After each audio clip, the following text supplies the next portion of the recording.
What happens if I save too much for college?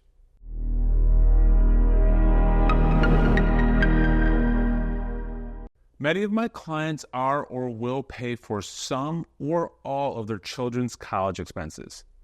Now, we all know that college is expensive. However, some people are actually worried that they'll save too much money for their children's education. Let's talk about what happens if you overfund a 529 account.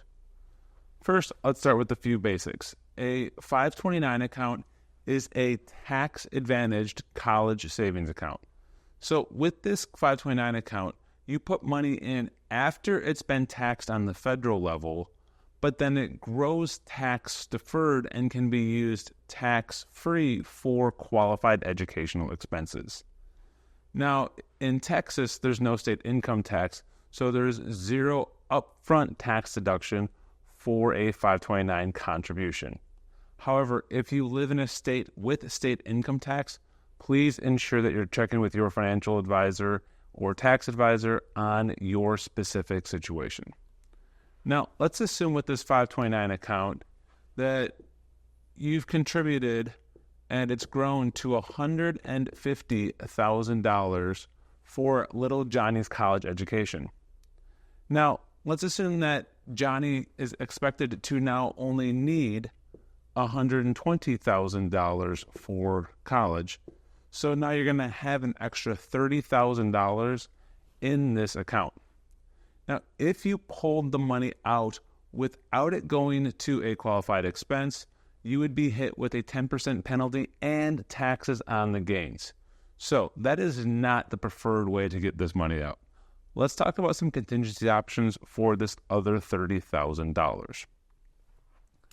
Now, first, if Johnny is currently in private high school, you can pull $10,000 out per year, per child, for private high school and for private elementary education. Now, in addition to that, let's assume that there's this $30,000 gap because Johnny got some scholarships. When you get a scholarship, you can pull the equivalent amount out of the scholarship, out of the account for the scholarship, and that is going to be penalty-free. However, in this case, you will generally have to pay taxes on that gain, but you get it out without a penalty. So this is not a bad option because it would be similar to just investing in a normal taxable account. Now, in addition to that, make sure you're looking at all qualified expenses. So with a 529 account, you can use it to reimburse yourself or pay directly for tuition, but it can also be used for room, board, books, and other supplies. So make sure that you're looking at the full list of your expenses and comparing that with the plan rules. Now, in addition to all this, there's a newer contingency plan that does have a lot of complexities with it, but it's worth mentioning here. I will do a full separate video on this, and that is transferring some of this fund to Johnny's Roth IRA. So, as you can see, there's a good amount of options to get this money out.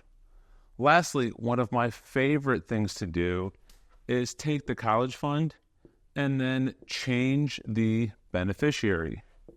So by changing the beneficiary, it can go to little Johnny's siblings, or you can leave it in there and then it can be used for your grandchildren, little Johnny's children, in decades to come.